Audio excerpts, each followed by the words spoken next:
आज भी voter list समीक्षा को लेकर बवाल, विपक्ष ने संभाला मोर्चा। कल के चुनाव आयोग मार्च के बाद आज संसद में प्रदर्शन। संसद परिसर में सोनिया गांधी, प्रियंका और तमाम विपक्षी नेताओं ने बैनर पोस्टर के साथ किया प्रदर्शन, चुनाव आयोग को घेरा। कल राहुल गांधी ने कहा, हस्ताक्षर करने के लिए डेटा मेरा नहीं बल्कि चुनाव आयोग का है। एसआईआर विवाद मामले में आज सुप्रीम कोर्ट में सुनवाई। सुप्रीम कोर्ट बिहार मतदाता सूची संशोधन पर कई याचिकाओं पर करेगा सुनवाई। चुनाव आयोग ने नए हलफनामे कहा कि याचिकाकर्ता अदालत को गुमराह कर रहे हैं। मामले पर पीयूष गोयल ने कहा, विपक्ष चाहता है अवैध प्रवासी वोट दे। कांग्रेस कथित वोट चोरी और एसआईआर मुद्दे पर चर्चा के लिए एक अहम बैठक करेगी। आज दिल्ली में शाम 4:30 बजे होगी बैठक। खड़गे ने सभी महासचिवों, प्रभारी, प्रमुख संगठनों के प्रमुखों की बुलाई बैठक, कई मुद्दों पर चर्चा। यूपी विधानसभा के मानसून सत्र का आज दूसरा दिन, सदन में पेश होगी कैग रिपोर्ट, अवैध खनन पर रिपोर्ट। पंजाब सरकार द्वारा लैंड पुलिंग नीति वापस लिए जाने के बाद बीजेपी आज किसान विजय दिवस मनाएगी। पार्टी पंजाब भर में इस दिन का मनाएगी जश्न। टीएमसी सांसद अभिषेक बैनर्जी ने बीजेपी पर साधा निशाना, कहा वोट के अधिकार छीनना चाहती है सत्ताधारी पार्टी, लेकिन बंगाल में नहीं देंगे इजाजत। उपराष्ट्रपति के चुनाव को लेकर बीजेपी का पार्टी सांसदों को निर्देश, कहा 6 से 9 सितंबर तक दिल्ली में रुके। पार्टी सभी सांसदों को देगी प्रक्रिया की जानकारी। डिप्टी सीएम केशव प्रसाद मौर्य के अखिलेश पर हमला, बोले गुंडे, माफिया और दंगाई कौन है ये यूपी की जनता भली भांति जानती है। राणा सांगा पर बयानबाजी करने वाले सांसद रामजी लाल सुमन की याचिका पर आज इलाहाबाद हाईकोर्ट में सुनवाई। 1990 में कश्मीरी पंडित नर्स सल्ला भट्ट की हत्या मामले में एसआई की छापेमारी। आज श्रीनगर में 8 जगहों पर चल रही है छापेमारी। फतेहपुर के अबू नगर में मकबरे को लेकर हुए बवाल के बाद आज भारी सुरक्षा इंतजाम। बीती रात प्रशासन ने तोड़फोड़ के बाद कराई मरम्मत। मकबरे को लेकर बवाल, बीजेपी जिलाध्यक्ष का कबूलनामा, कहा मेरी अगुवाई में हिंदू संगठनों ने मकबरे में घुसकर की पूजा अर्चना। इमरान मसूद ने भी उठाए सवाल, समाज को बांटने की गंदी राजनीति करार दिया। फतेहपुर में तनाव को लेकर मायावती का बयान, बोली सरकार इस मामले को गंभीरता से ले।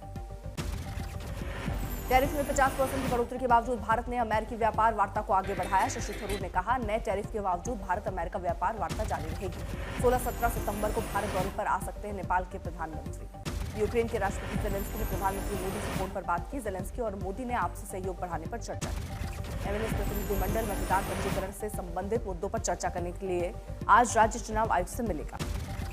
एनडीए आज उपराष्ट्रपति पद के उम्मीदवार की कर सकता है घोषणा।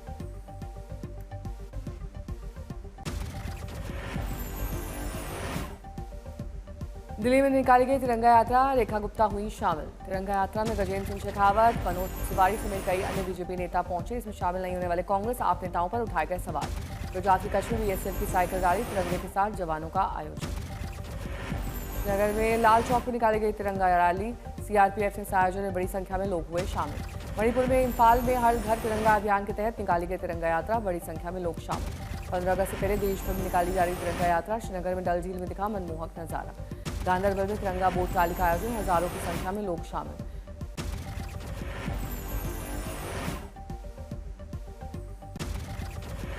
प्रशासन का हर घर तिरंगा अभियान, इंदिरा गांधी स्टेडियम से शुरू हुआ ये अभियान।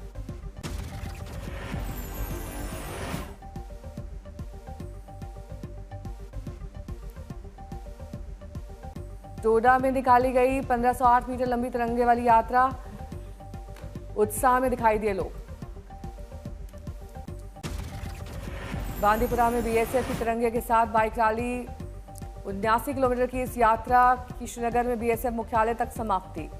सूरत में गृह राज्य मंत्री हर्ष संघवी की अगुवाई में निकाली गई तिरंगा यात्रा, हवाई जंक्शन से लेकर लालबाई स्टेडियम तक दिखी जबरदस्त तस्वीर। ग्वालियर में भी निकाली गई तिरंगा यात्रा, मुख्यमंत्री मोहन यादव और बीजेपी के अन्य नेता हुए शामिल। जोधपुर में दिखी हर घर तिरंगा अभियान की झलक, सीमा सुरक्षा बल के अधिकारियों और जवानों ने तिरंगे के साथ मेहरानगढ़ किले तक की रैली। रांची में सेना के जवानों की तिरंगा यात्रा, परमवीर चक्र विजेता सालनायक अल्बर्ट एक्का को जवानों ने दी श्रद्धांजलि। उत्तराखंड में फिर मानसूनी आफत, देहरादून में भारी बारिश के बाद बिगड़े हालात। टपकेश्वर मंदिर में सैलाब का दिखा रौद्र रूप। मंदिर की सीढ़ियों पर डराता दिखा बारिश का पानी, दर्शन के लिए पहुंचे श्रद्धालु सहमे। देहरादून में लगातार बारिश से नदियां उफान पर, पुल पर नदी का पानी बहता दिखा, लोगों में दहशत का माहौल। ऋषिकेश बद्रीनाथ राष्ट्रीय राजमार्ग देर रात से कई जगहों पर बंद, हाईवे पर फंसे हजारों की संख्या में लोग। कराली में आज रेस्क्यू ऑपरेशन का 8वां दिन, भारी बारिश के बाद मुसीबत बढ़ी, बचाव कार्य फिलहाल ठप। अब तक 1300 से ज्यादा लोगों का रेस्क्यू। आज दराली पहुंच रही 7 वैज्ञानिकों की टीम एक्सपर्ट करेंगे तबाही की वजहों की जांच। आईआईटी रुड़की और वाडिया इंस्टीट्यूट के वैज्ञानिक भी शामिल। आज रुद्रप्रयाग में 12वीं तक के सभी स्कूल बंद, भारी बारिश की चेतावनी पर रुद्रप्रयाग प्रशासन अलर्ट। केदारनाथ यात्रा अगले 3 दिनों के लिए रोकी गई, खराब मौसम की वजह से प्रशासन ने लिया फैसला। उधम सिंह नगर में बारिश ने एक बार फिर बाढ़ के रूप में मचाई तबाही। उत्तराखंड में पहाड़ से लेकर मैदानी क्षेत्रों में बारिश ने बरपाया कहर। जम्मू कश्मीर के राजौरी में थाना मंडी बाफलियाज रोड पर लैंडस्लाइड, संकट में फंसी लोगों की जान। जम्मू राजौरी हाईवे पर लैंडस्लाइड से भारी संकट, ट्रैफिक ठप, गाड़ियों की लंबी कतार। संत कबीरनगर में घाघरा नदी का जलस्तर बढ़ा, सैकड़ों इलाके डूबे, बड़ी आबादी पर खतरा। यूपी के बरेली में बाढ़ का कहर, कई गांवों का संपर्क कटा। गौशाला में बाढ़ का पानी घुसने से कई गायों की मौत की खबर। कटिहार में बाढ़ के कारण हजारों लोग प्रभावित, खाने का राशन हुआ खत्म, सरकार से मदद की आस में ग्रामीण। खगड़िया में बाढ़ का कहर, कई पंचायत बाढ़ से प्रभावित, विस्थापित होकर बांध पर रहने को मजबूर हैं पीड़ित लोग। मधेपुरा के निचले इलाकों में बाढ़ ने दी दस्तक, कई घरों और स्कूलों में घुसा पानी, जिला प्रशासन अलर्ट मोड पर। यूपी के कई जिलों में बाढ़ से बिगड़े हालात, बरेली, अयोध्या, संत कबीर नगर में गंभीर हालात। यूपी में मानसूनी बारिश और बाढ़ का कहर, सहारनपुर में सबसे ज्यादा 140 मिलीमीटर, गोरखपुर में 75.2 मिलीमीटर और बलिया में 73.3 मिलीमीटर बारिश दर्ज। बाढ़ से यूपी में 37 जिले प्रभावित, 17 जिलों में भारी बारिश का रेड अलर्ट। दिल्ली एनसीआर में देर रात कुछ हिस्सों में बारिश, विजय चौक के सामने से आई तस्वीरें।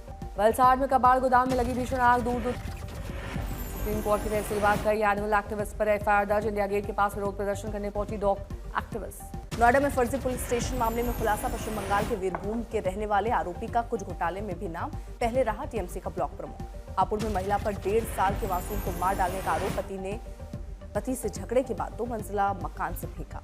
मथुरा में मकान गिरने से मलबे में दबकर 2 लोगों की मौत, 5 की हालत गंभीर। गोरखपुर में दर्दनाक हादसा, नगर निगम की लापरवाही से 8 साल की बच्ची की नाले में डूबकर मौत। मोतिहारी पुलिस का शर्मनाक चेहरा आया सामने, बाजार से लौट रहे दंपत्ति के साथ अंधेरे में वाहन चेकिंग के नाम पर धक्का मुक्की और मारपीट।